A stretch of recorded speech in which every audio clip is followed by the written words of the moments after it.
ಈ ಹಿಂದೆ KN ರಾಜಣ್ಣ ಅವರು ಸೇ ಕ್ರಾಂತಿ ಅಂದರೆ ಸೆಪ್ಟೆಂಬರ್ ಕ್ರಾಂತಿಯ ಮಾತುಗಳನ್ನಾಡಿ ಒಂದು ರೀತಿಯಾಗಿ ಹೊಸ ವ್ಯಾಖ್ಯಾನವನ್ನು ಶುರು ಮಾಡಿದರು. ಈಗ ಮತ್ತದೇ ರಿಪೀಟ್ ಆಗ್ತಾ ಇದೆ. ಬಟ್ ಇಲ್ಲಿ ಸೆಪ್ಟೆಂಬರ್ ಕ್ರಾಂತಿ ಹೋಗ್ಬಿಟ್ಟಿದೆ, ಈಗ ನವೆಂಬರ್ ಕ್ರಾಂತಿ ಬಂದಿರೋದು. ಸಂಪುಟ ಪುನರ್ರಚನೆ ಮೇಲೆ ನಿಂತ್ಕೊಂಡಿದೆ ಸಿಎಂ ಬದಲಾವಣೆಯ ಭವಿಷ್ಯ. ಬಿಹಾರ ಚುನಾವಣೆಯ ರಿಸಲ್ಟ್ ಅದು ಟರ್ನಿಂಗ್ ಪಾಯಿಂಟಾ ಅಂತ ನೋಡಿ. ಯಾರಿಗೆ ಸಂಪುಟ ಪುನರ್ರಚನೆ ಅಧಿಕಾರ ಸಿಗುತ್ತೋ ಅವರೇ ಸಿಎಂ ಆಗ್ತಾರೆ ಅಂತ ನವೆಂಬರ್ ಕ್ರಾಂತಿಯ ಸುಳಿವು ಕೊಡ್ತಾ ಇರೋದು ಮತ್ತೊಮ್ಮೆ ಸಚಿವ ಮಾಜಿ ಸಚಿವ KN ರಾಜಣ್ಣ ಅವರು. ಸದ್ಯ ಬಿಹಾರ ಎಲೆಕ್ಷನ್ ಬ್ಯುಸಿಯಾಗಿದ್ದಾರೆ. ಅದೆಲ್ಲ ಆಗ ತನಕ ಮುಗಿಯೋ ತನಕ ಏನೂ ಆಗಲ್ಲ. ಸಿದ್ದರಾಮಯ್ಯನವರಿಗೆ ಏನಾದರೂ ಸಂಪುಟ ಪುನರ್ರಚನೆಗೆ ಅಧಿಕಾರ ಕೊಟ್ಟರೆ ಅವರೇ ಕಂಟಿನ್ಯೂಯಸ್ ಆಗಿ ಸಿಎಂ ಆಗಿ ಉಳ್ಕೊಳ್ತಾರೆ 5 ವರ್ಷ. ಇಲ್ಲ ಬೇರೆಯವ್ರಿಗೆ ಏನಾದರೂ ಕೊಟ್ಟರು ಅಂತಂದರೆ ಅಲ್ಲಿ ರಾಜಕೀಯ ಸ್ಥಿತ್ಯಂತರ ನಡೆಯೋದು ಗ್ಯಾರಂಟಿ. ತುಮಕೂರಿನಲ್ಲಿ ಈ ಸ್ಫೋಟಕ ಹೇಳಿಕೆ ಕೊಟ್ಟರು ಮಾಜಿ ಸಚಿವ KN ರಾಜಣ್ಣ.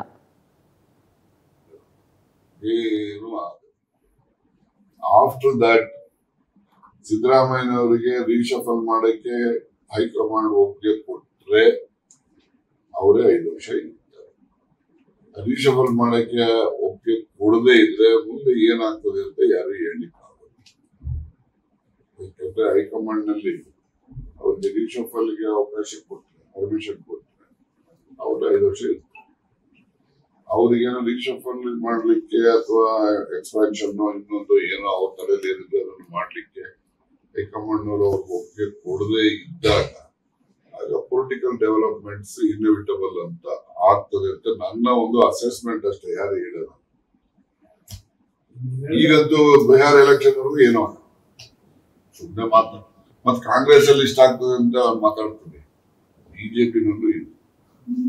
ಬಿಜೆಪಿನಲ್ಲೂ ಕೂಡ ಬದಲಾವಣೆಗಳು, ಮತ್ತೊಂದು ಅಲ್ಲಿ ಕೇಂದ್ರದಲ್ಲೂ ಕೂಡ ಮಂತ್ರಿಮಂಡಲ ರೀಶಫಲ್ ಮಾಡ್ತಾರೆ, ನಮ್ಮ ರಾಜ್ಯದಿಂದ ಬೇರೆ ಅವಕಾಶ ಕೊಡ್ತಾರೆ, ಏನು ಆಗಲ್ಲ. ಆಫ್ಟರ್ ದಟ್ ಸಿದ್ದರಾಮಯ್ಯನವರಿಗೆ ರೀಶಫಲ್ ಮಾಡಕ್ಕೆ ಹೈಕಮಾಂಡ್ ಒಪ್ಪಿಗೆ. ಈ ಡೆವಲಪ್ಮೆಂಟ್ ಬಗ್ಗೆ ಮಾಹಿತಿ ಪಡ್ಕೊಳ್ತೀನಿ ನಮ್ಮ ಪ್ರತಿನಿಧಿ ರೂಪೇಶ್ ಬೈಂದೂರ್ ಜೊತೆ. ರೂಪೇಶ್, ಈಗ ಎಲ್ಲವೂ ಬಟ್ಟು ಮಾಡ್ತಾ ಇರೋದು ನವೆಂಬರ್ 20ನೇ ತಾರೀಕು ಅಂದರೆ ಬಿಹಾರ ಎಲೆಕ್ಷನ್ ರಿಸಲ್ಟ್ ಬಂದಾಗಿರುತ್ತೆ. ರಾಜ್ಯದಲ್ಲಿ ಬದಲಾವಣೆ ಮಾಡೋದಕ್ಕೆ ಮುನ್ನುಡಿ ಬರೀತಾ ಇದ್ದಾರೆ. ಅವತ್ತೇ ರಾಹುಲ್ ಗಾಂಧಿ ಅವರು ಕರ್ನಾಟಕಕ್ಕೆ ಭೇಟಿ ಕೊಡ್ತಾ ಇದ್ದಾರೆ. ಸೊ ಹಾಗಾಗಿ 20ನೇ ತಾರೀಕಿನ ನಂತರ ರಾಜ್ಯದಲ್ಲಿ ಸ್ಥಿತ್ಯಂತರ ಕಾಣೋದು ಪಕ್ಕನ ರಾಜಣ್ಣ ಹೇಳ್ದಂಗೆ?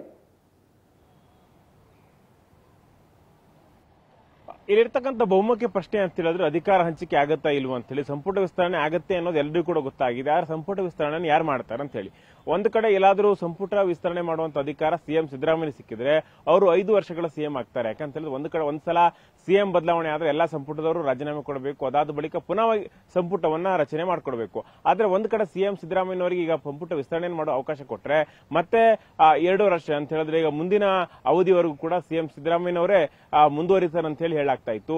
ಹೀಗಾಗಿ DK ಶಿವಕುಮಾರ್ ಪಟ್ಟು ಹಿಡಿದು ಕೊಳ್ತಿದ್ದಾರೆ, ಯಾವುದೇ ಕಾರಣಕ್ಕೂ ಕೂಡ ಸಂಪುಟ ವಿಸ್ತರಣೆ ಆಗಬಾರದು ಅಂತ ಹೇಳಿ. ಹಿಂದೆ ಸಂಪುಟ ವಿಸ್ತರಣೆ ಆಗಬೇಕು, 2 ವರ್ಷಕ್ಕೆ ಸಂಪುಟ ವಿಸ್ತರಣೆ ಆಗಬೇಕು ಅಂತ ಹೇಳಿ ಹೈಕಮಾಂಡ್ ಒಂದು ಪ್ರಸ್ತಾಪವನ್ನು ಇಟ್ಕೊಂಡಿತ್ತು. ಆದ್ರೆ ಆ ಸಂಪುಟ ವಿಸ್ತರಣೆಗೆ DK ಶಿವಕುಮಾರ್ ಅವರು ಒಪ್ಪಿರಲಿಲ್ಲ. ಯಾಕಂತ ಹೇಳಿದ್ರೆ ನೀವು ಸಂಪುಟ ವಿಸ್ತರಣೆ ಮಾಡೋದಾದ್ರೆ 2 ವರ್ಷದ ನಂತರ ಅಧಿಕಾರ ಹಂಚಿಕೆ ಮಾಡ್ಕೊಡ್ತೀನಿ ಅಂತ ಹೇಳಿ ಈಗ ಹೈಕಮಾಂಡ್ ಭರವಸೆಯನ್ನು ಕೊಟ್ಟಿದೆಯಲ್ಲ, ಆ ಭರವಸೆಯಂತೆ ಸಂಪುಟ ವಿಸ್ತರಣೆಯನ್ನ ಮಾಡೋಣ, ಹೀಗಾಗಿ ಸಿಎಂ ಬದಲಾವಣೆ ಆದ್ಮೇಲೆ ಸಂಪುಟ ವಿಸ್ತರಣೆಯನ್ನ ಮಾಡೋಣ ಅಂತ ಹೇಳಿ DK ಶಿವಕುಮಾರ್ ಪಟ್ಟು ಹಿಡಿದು ಕೂತಿದ್ರು. ಅದೇ ರೀತಿಯಾಗಿ KN ರಾಜಣ್ಣ ಕೂಡ ಅದೇ ಭವಿಷ್ಯವನ್ನು ಹೇಳಿದ್ದಾರೆ. ಯಾರು ಸಂಪುಟ ವಿಸ್ತರಣೆ ಮಾಡುವಂತ ಅಥವಾ ಪುನರಚನೆ ಮಾಡುವಂತ ಅಧಿಕಾರ ಸಿಕ್ಕಿರುತ್ತೋ ಅವರೇ ಸಿಎಂ ಆಗಿ ಮುಂದುವರಿತಾರೆ ಅಂತ ಹೇಳಿ. ಈಗ ಅಧಿಕಾರ ಯಾರು ಸಿಗುತ್ತೆ ಅನ್ನೋದೀಗ ಬಹುಮುಖ್ಯ ಪ್ರಶ್ನೆ. ಯಾಕಂತ ಹೇಳಿದ್ರೆ ಹೈಕಮಾಂಡ್ ಸ್ಪಷ್ಟವಾಗಿ ಹೇಳಿದೆ 2 ವರ್ಷಕ್ಕೆ ನೀವು ಸಂಪುಟ ವಿಸ್ತರಣೆ ಮಾಡೋದಾದ್ರೆ ಮಾಡಿ ಅಂತ ಹೇಳಿ ಸಿಎಂ ಮುಂದೆ ಹೇಳಿತ್ತು. ಆದ್ರೆ ಸಿಎಂ ಬೇಡ, ಯಾಕಂತ ಹೇಳಿದ್ರೆ ಅರ್ಧ ಅವಧಿ ಅಂತ ಹೇಳಿದ್ರೆ 5 ವರ್ಷದಲ್ಲಿ 2 ವರ್ಷ ಕಂಪ್ಲೀಟ್ ಮಾಡ್ಲಿ, ಅದಾದ ಬಳಿಕ ಅವರಿಗೆ ಸಂಪುಟ ವಿಸ್ತರಣೆಯನ್ನ ಮಾಡೋಣ ಅಥವಾ ಕೋಕನ್ನು ಕೊಟ್ಟು ಹೊಸಬರನ್ನು ತೆಗೆದುಕೊಳ್ಳೋಣ, ಅಷ್ಟುವರೆಗೆ ಏನಾದರೂ ಅಧಿಕಾರ ಕಸಿದುಕೊಂಡ್ರೆ ಮತ್ತಷ್ಟು ಅಸಮಾಧಾನ ಹೆಚ್ಚಾಗಬಹುದು ಅಂತ ಹೇಳಿದ್ರು. ಇದೀಗ ಇರ್ತಕ್ಕಂಥ ಪ್ರಶ್ನೆ ಅಂತ ಹೇಳಿದ್ರೆ ಸಂಪುಟ ವಿಸ್ತರಣೆ ಆಗೋದಂತೂ ಹಾಗೆ ಆಗುತ್ತೆ. ಸಂಪುಟ ವಿಸ್ತರಣೆಯನ್ನು ಯಾರು ಮಾಡ್ತಾರೆ, ಅದು DK ಶಿವಕುಮಾರ್ ಅವರ ಕ್ಯಾಬಿನೆಟ್ ಆಗುತ್ತೋ ಅಥವಾ ಸಿಎಂ ಸಿದ್ದರಾಮಯ್ಯನವರ ಕ್ಯಾಬಿನೆಟ್ ಆಗುತ್ತೋ ಅನ್ನೋದು ಬಹುಮುಖ್ಯವಾಗಿರ್ತಕ್ಕಂಥ ಪ್ರಶ್ನೆ. ಹೀಗಾಗಿ ಸಿಎಂ DK ಶಿವಕುಮಾರ್ ಅವರು ದೆಹಲಿ ಪರೇಡ್ ಅನ್ನು ಮಾಡ್ತಾ ಇದ್ದಾರೆ. ಹೈಕಮಾಂಡ್ ನಾಯಕರು ನವೆಂಬರ್ 19ಕ್ಕೆ ರಾಜ್ಯಕ್ಕೆ ಬಂದರೆ 20ಕ್ಕೆ KPCC ಕಾರ್ಯಕ್ರಮದಲ್ಲಿ ಭಾಗಿಯಾಗ್ತಾರೆ. ಈ ಮೂಲಕವಾಗಿ ಎಲ್ಲ ಒಂದು ಕಡೆ ಆಗಿ ಅಧಿಕಾರ ಹಂಚಿಕೆ ಇರಬಹುದು, ಸಂಪುಟ ವಿಸ್ತರಣೆ ಇರಬಹುದು, ಆಗಬಹುದು ಅಂತ ಹೇಳಿ. ಆದ್ರೆ ಈಗ ಅಧಿಕಾರ ಹಂಚಿಕೆ ಆದ್ರೆ ಯಾರಿಗೆ ಹಂಚಿಕೆ ಆಗುತ್ತೆ ಅಥವಾ ಸಿದ್ದರಾಮಯ್ಯನ ಬಳಿ ಅಧಿಕಾರ ಇದೆಯಲ್ಲ, ಸಿದ್ದರಾಮಯ್ಯನವರಿಂದೇ ಅಧಿಕಾರ ಮುಂದುವರಿಸುತ್ತೆ ಅನ್ನೋದು ಪ್ರಶ್ನೆ ಈಗ ಕಾಡ್ಲಿಕ್ಕೆ ಶುರುವಾಗಿದೆ. DK ಶಿವಕುಮಾರ್ ಅವರು ಕೂಡ ತಮ್ಮದೇ ಆಗಿರತಕ್ಕಂಥ ಪ್ರಯತ್ನವನ್ನ ಮುಂದುವರಿಸಿದ್ದು ದಿಢೀರ್ ಅಂತೇಳಿ ಇವತ್ತು ದೆಹಲಿಗೆ ಹೋಗ್ತಾ ಇದ್ದಾರೆ. ದೆಹಲಿ ಭೇಟಿ ಉದ್ದೇಶ ಬೇರೆ ಏನೇ ಹೇಳಿದ್ರು ಕೂಡ ಅಧಿಕಾರ ಹಂಚಿಕೆಗೆ ದೊಡ್ಡ ಮಟ್ಟಕ್ಕೆ ಪಟ್ಟು ಅನ್ನೋದು ಕೂಡ ಇಲ್ಲಿ ಸ್ಪಷ್ಟವಾಗಿ ಗೊತ್ತಾಗುತ್ತೆ. Sharath. Okay, thank you Rupesh.